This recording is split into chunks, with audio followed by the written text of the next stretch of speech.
Hi, managers. My name is Morgan. I am with Paycom, and I'm going to be giving you a short, 15-minute training on how to get logged into what we call the admin side of the Paycom system, which would be your manager side of Paycom, and then show you how to do a few basic things in the system. So you all should have received your login from HR for your manager side of the system, or you will hear us call it client side or admin side. So you have your own personal employee account, but what we're focusing on today is your manager account where you're able to see time cards and time off requests for the people that you manage. So there are two ways that we can get logged in. If you log in on a desktop, you're going to want to log in as a client. If you are using the app, you will want to use the manager on the go side of the app.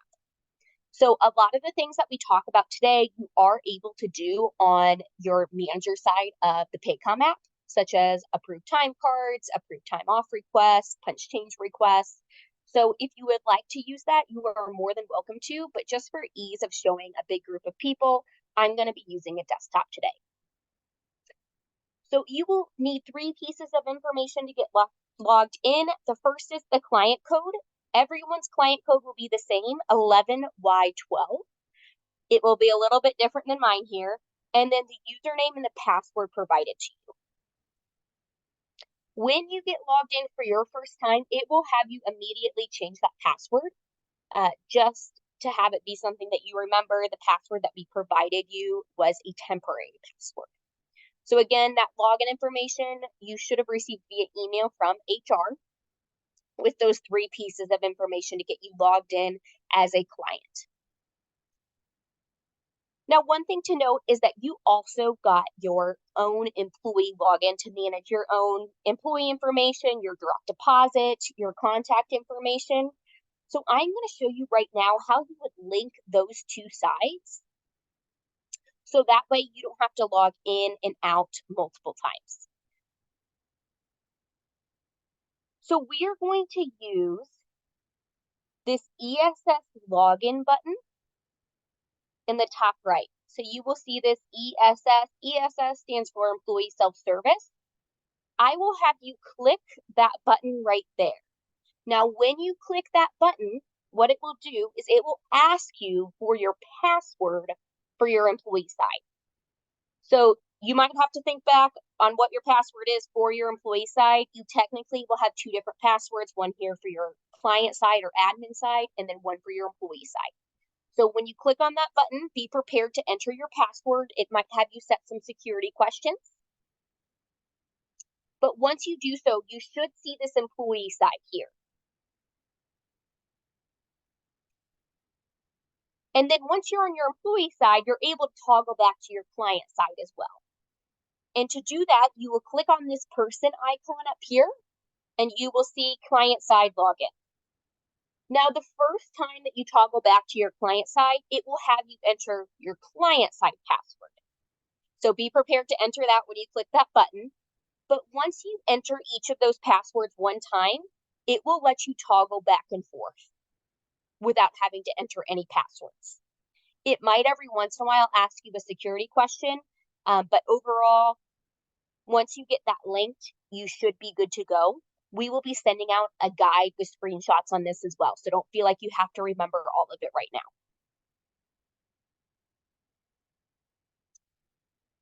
This is the Paycom system right here that you all will be using.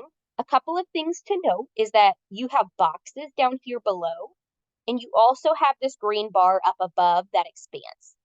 So you can use either one to navigate. These boxes are the exact same as this bar up here above. This bar expands, and it is what we call sticky. So if we, let's say, click on this employee directory, you can see that that bar up there stays with us throughout the entire system. This Paycom logo up in the top left, if you click on that, that always will bring you back home. So I'm just going to make my way across this bar, covering a couple of the key things. Probably the most important here under employees is this employee directory. So this is like a training demonstration account that I use. So your employee directory will look a little bit different, but you can see here, it will list out all of your employees, and you should have email address in here as well as some other contact information. So this is going to be super helpful for you if you are needing to look up someone within the organization, you're able to do so there. If you only want to see your active employees, you have a filter button right here, and you can just filter that by actives. It does technically include our terminated employees as well, so that's why I just recommend keeping that on there. Once you set that, it will stay on there. You won't have to set it each time you go in. So that's here under employees, employee directory. The other item I want to draw your attention to is under employees, you will see something called make employee changes. And this will pull up a master list of the employees that you manage or that are under you. You're able to click into their name. I won't go over this too in depth, but here on the left are some basic items that you can see about each of your employees that you manage. The most important one that I'll draw your attention to is 6. This number 6, houses accrual information. So if you ever need to see where your specific employees are as far as how much PTO or sick time they have in their bucket, you are able to go to this Make Employee Changes menu.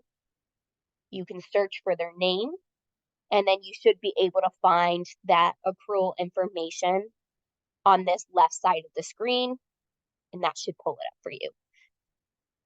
This probably isn't an area that you'll have to navigate to a whole lot, but I at least wanted to make you aware of it. So kind of the next part of our training, and probably the most important part, is here under time management. I am first going to start here under this time card search. So this is somewhere where you all will be navigating quite a bit here under time card search. This pulls up all of your employees' time cards.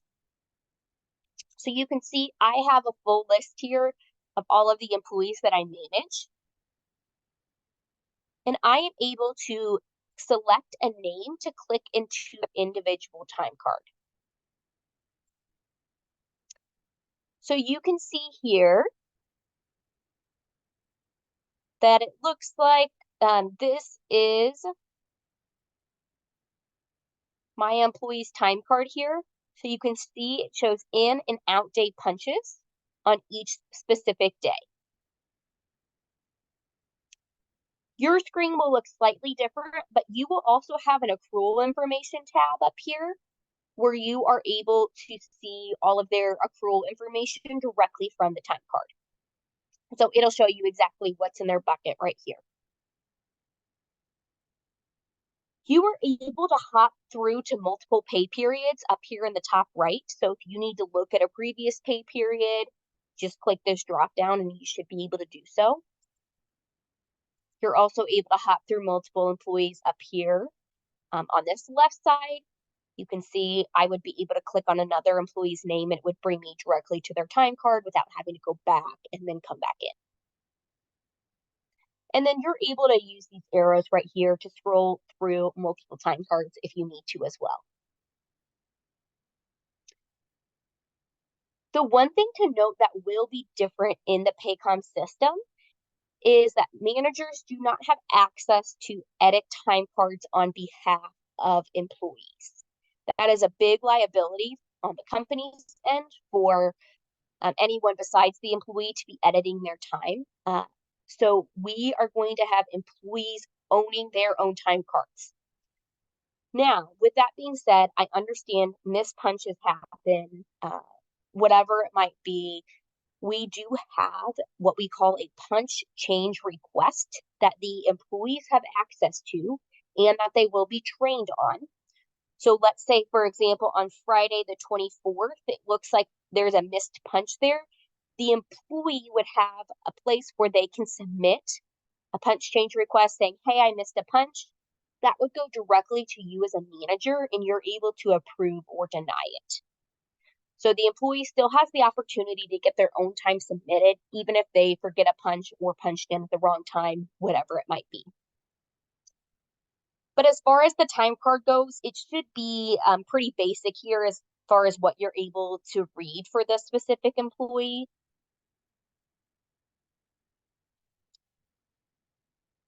And then you should be able to see totals of their hours for the pay period here at the bottom, as well as weekly totals as well. And then you have down here this approved pay period button.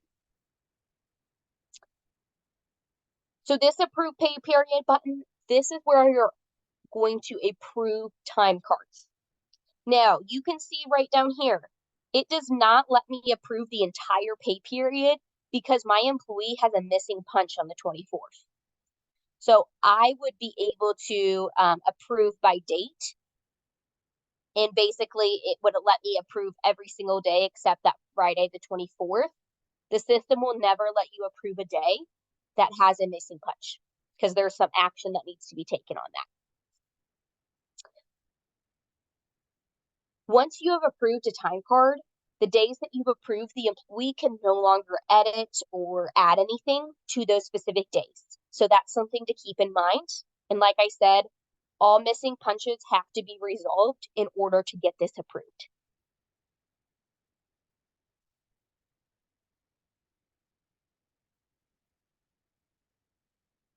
So with that being said, I'm going to show you quickly here where you are able to see those punch change requests, and that's for a missing or edit to a punch, and then time off requests as well.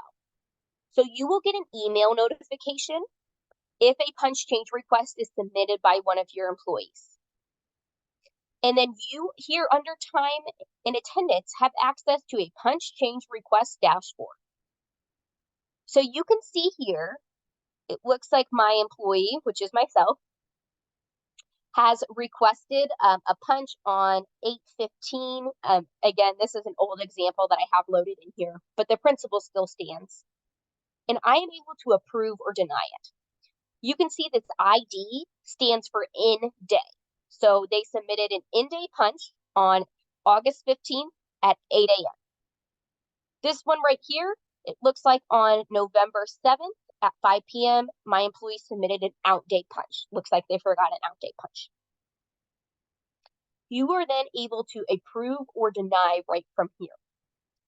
Now, it could be a brand new punch. It could be for a missing punch, or employees are able to request edits to an existing punch. So let's say they forgot to clock in. They were really supposed to clock in at 8, but they clocked in at 10 o'clock. So they can go back to their 10 o'clock punch and request that that be moved back. You will also see that here in your punch change request dashboard.